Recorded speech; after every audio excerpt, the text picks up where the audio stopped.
Virginie, ça fait 7 ans que je suis à Simon de Sirène, que je travaille ici. J'ai commencé en étant service civique, en faisant un volontariat pendant 1 an, ici dans la communauté de Vanves. Et ensuite, j'ai adoré, j'ai passé vraiment une très très belle année.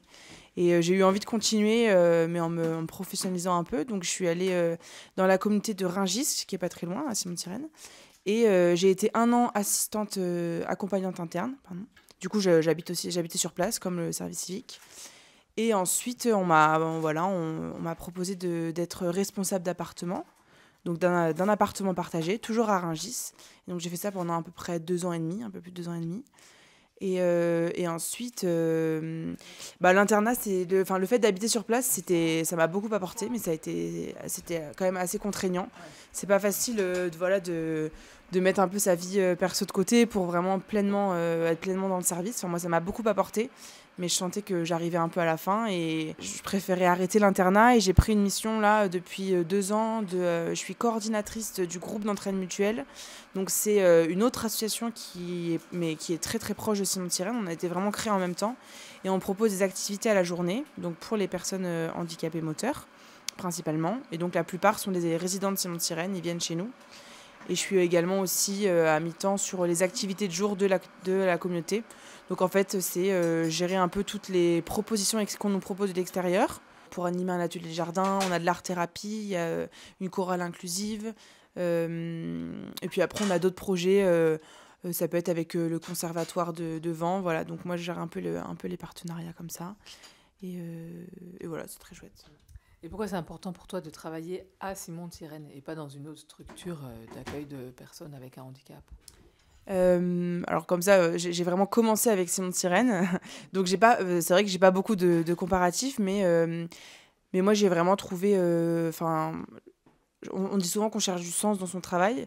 Et moi, je pense que je savais pas trop ce que ça voulait dire. Et vraiment, en venant ici, j'ai compris ce que c'était d'avoir du sens. Enfin, voilà, d'arriver... on est tout le temps en relation, vraiment. C'est assez chouette. On peut voir même avec la relation qu'on a avec Manu. Enfin, c'est vraiment quelque chose qui est un peu... différent d'un établissement classique où on est bien sûr en relation.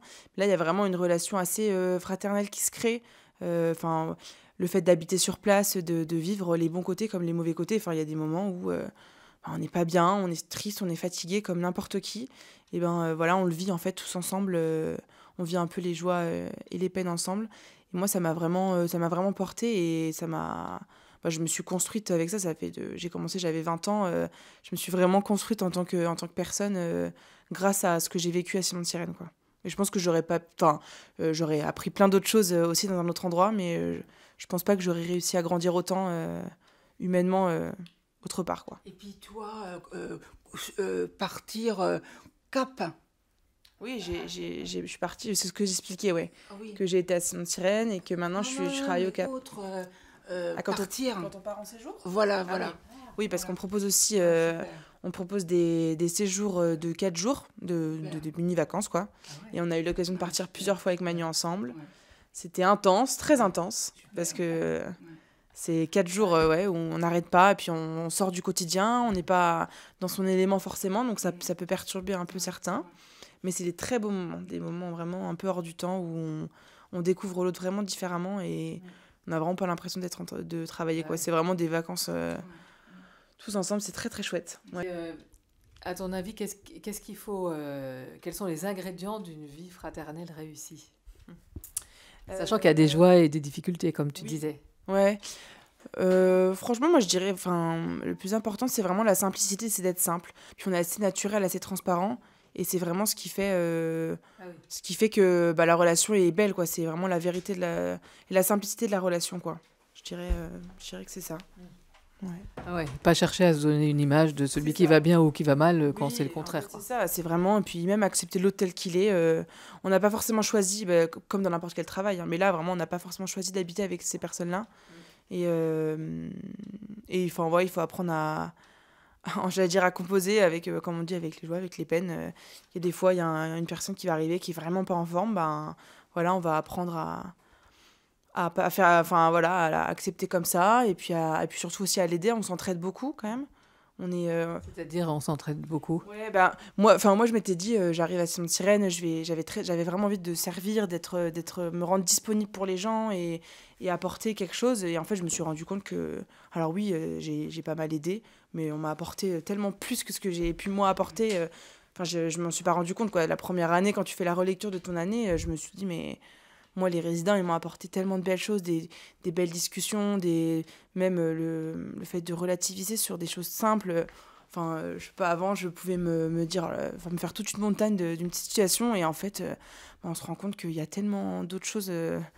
Enfin, ça nous passe tellement au-dessus que, enfin voilà, moi, ça m'a beaucoup appris, quoi. Ouais. Et quand on se dispute, ça arrive qu'il y ait des disputes entre... Voilà, ouais. Et comment on fait pour rétablir après les liens, la fraternité, l'amitié? Bah, généralement, si on prend l'exemple de nous deux, ça nous arrive quand même de temps en temps. Mais c'est pas grave, parce que parfois, quand t'es fatigué, tu comprends un peu moins bien, et du coup, c'est compliqué pour toi qu'on n'arrive pas à te comprendre. Ouais, d'accord. Et moi, ça m'arrive de perdre patience aussi, hein, ça c'est vrai, hein, franchement, ça m'arrive. Alors ça, ouais, du coup, on se comprend pas, et généralement, ben, on va pas mentir, parfois on gueule un bon coup. Ben voilà. Voilà. Et après, on arrive toujours à en reparler. Généralement, on se laisse du temps, hein. Enfin, nous deux, ça marche bien comme ça. Moi, j'ai besoin souvent d'avoir mon temps où je souffle un peu, toi aussi. Et puis après, on se redit, bah voilà, moi, ça m'a pas plu. Toi, ça t'a pas plu. On essaie d'en reparler et on met les choses à plat et c'est reparti comme en 40, quoi. C'est vrai. Ouais. Mais bon, ça veut pas dire qu'on s'aime moins et ça veut pas dire que notre relation est moins belle. Au contraire, hein. Elle s'embellit avec le temps. Et ça vous arrive de vous demander pardon aussi? Je t'aime.